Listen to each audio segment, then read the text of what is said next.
Friends, I had the daring to call Christianity a fraud. Let me give you more proof. This centralized religion, founded by Saint Paul, so-called Saint Paul, as people have alleged, how did it spread across the world? Did the ideas catch the people? Were there philosophical ideas? Can you show me one philosophical chair in the whole world, in any university, which accommodates Christianity on parallel with Vedanta, on parallel with the Western thinkers like Spinoza, Kant, and the French thinkers and all that? You cannot show, because this is confined to only the seminaries. Christianity is taught secretly in a brainwashing sort of atmosphere, and it is not universally acclaimed as a philosophy. William Blake and Wordsworth, Coleridge, other great English poets openly defied Christianity and came very near the Hinduism. So how did Christianity spread?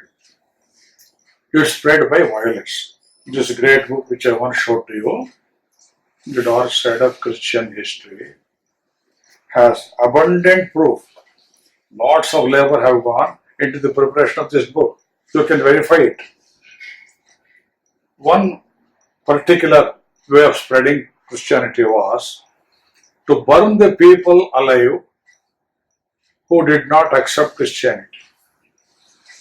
A Christian priest goes to a village and tells the people, you are all sinners, you have inherited the original sin of Adam and Eve, and the blood of Christ has washed off all those things, therefore you come back to your religion. If the people refuse, they would burn them. One man burnt would result in a whole village getting converted to Christianity, and this great lady, Helen Keller, has 10 topics in this book dealing with sexism in Christianity, racism in Christianity, intolerance of difference of other people, desecration of natural environment, disregard for freedom, teaching of fear of God more than the love of God, male supremacy, self-determinism, and dignity of man being abolished. Everything order, order, order. Let me give you one other example. You take the word heretic today. What is heretic? Heresy. They use the word heresy. In the context of Christianity, heresy means going out of religion. The Christian who gives up Christianity is a heretic. But the original meaning of heresy in the Greek and the Latin language is freedom of thinking. Heresy means freedom of thinking. Free thinking is discouraged in Christianity in the context of the so-called forbidden fruit, the apple that Satan persuaded Eve to eat, and Eve in her turn persuaded Adam to eat. A simple apple brought about the downfall of the entire humanity. See this cock and bull story. Do you think it has any validity? Original sin has any validity? Raja Ram Mohan Rai made a ridiculous statement about this. It's all in record. I'm sorry, I have no time to tell you all those things in detail. Therefore, Inquisition.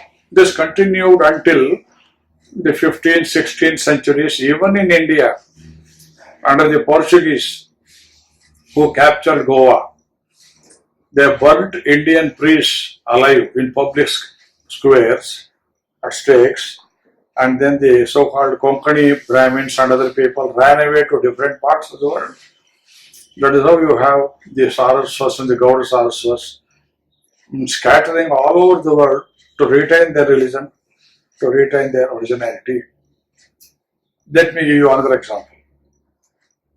The Spaniards, who were the most cruel, who were the most barbaric people, enthused with the mission of spreading Christianity, went to Peru. You have heard of this great country called Peru in South America, which was being ruled by the Chola princes once upon a time until the 16th century.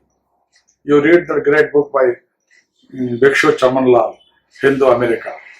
Until the 16th century, the Peru emperor was an incarnation of Rama. There were several Ramas, 1, 2, 3, 4, 5, up to 9, as in Thailand today. And huge bells, ringing bells with Tamil inscriptions have been discovered, photoed and printed in that book I mentioned by Bhikshu Chamanlal. And the race that ruled the country called Peru was called the Inca. That is Inakula. They were also called the Ikakus, the Ikshwakus. The Cholas of South India were great migrators, were great seafarers. They had gone as far as Peru and Latin America. Now, out of the craze for gold and silver, which was plentifully available in Peru, the Spaniards burned the king, looted, generosity was misused, and Inquisition was clamped. And today Peru is a Christian country because of the atrocities conducted there by the Spaniard Christians. Now, is this not fraud? If this is not a fraud, what else is fraud? Show me one country, one instance in the world where any Hindu has tried to kill other people for the sake of spreading religion. Ashoka was the only king who proclaimed Buddhism as a state religion, but even he did not persecute other people. Hindus and the rebel Buddhists lived side by side peacefully, and even Chanakya says, if a man of a non-Vedic religion comes to your village, you have to give him shelter, but you see that he doesn't destroy your freedom. He has to live amicably, peaceably with you. I will go to Chanakya a little later in a different series. And therefore, today, not merely Christianity has failed, even the so-called secularism has failed, because true spirituality cannot tolerate these things. True spirituality is like the air. Bottle it up and it gives you foul smell. I compared it to the skies. Now, this does not mean Hinduism is an amorphous religion. Sri Aurobindo says that just because we don't have a centralized conception of God, you cannot say we are not religious in the Christian or the Mohammedan sense. We have ethics, it is dharma as wide as humanity.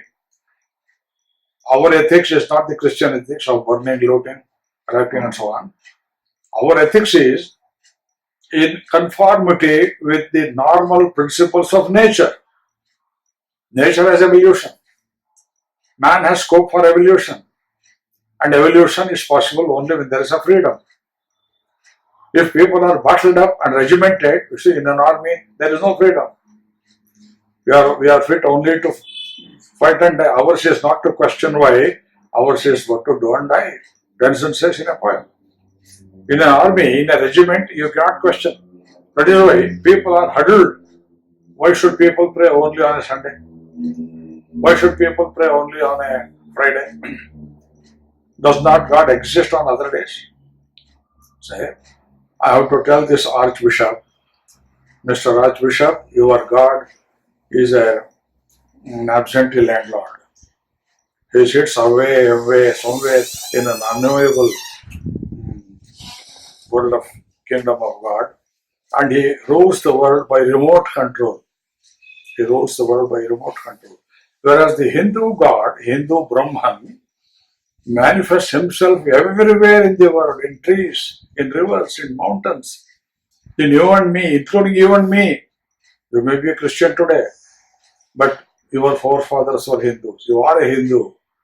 Scratch your skin and see, you are a Hindu. But how come you are an archbishop? Yes, you are appointed that way. In Hinduism, the priests are not appointed, they are not elected, they are not chosen. They evolve themselves like Ramakrishna, like Vivekananda, like Aurobindo. A rishi becomes a rishi by darshana. Our philosophy is darshana. It doesn't have a set of commandments. No, by the way, can you show me one Christian country which follows all your 10 commandments? Absolutely. If somebody slaps you on one side of the cheek, show the other cheek. Did the colonials do it?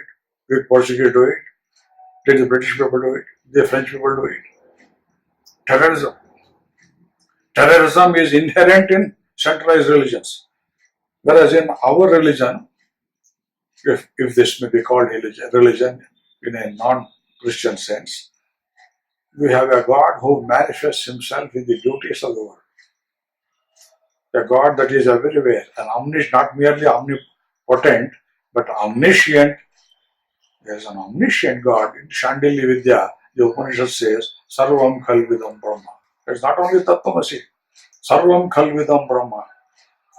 You cannot digest it because it doesn't come under your concept of religion. You call it pantheism. It's not pantheism. It is panentheism. God is everywhere. Everything is not God. Everything is in God. God is in everything. As the 10th and the 11th chapters of Gita say, God is everywhere, but everything also is God in Vishwarupa. This is a God. This is a great concept, Mr. Archbishop, which you have to digest, and you can digest only if you can come back to Hinduism, if you can bring back your flock also into Hinduism. Let me wish you all happiness.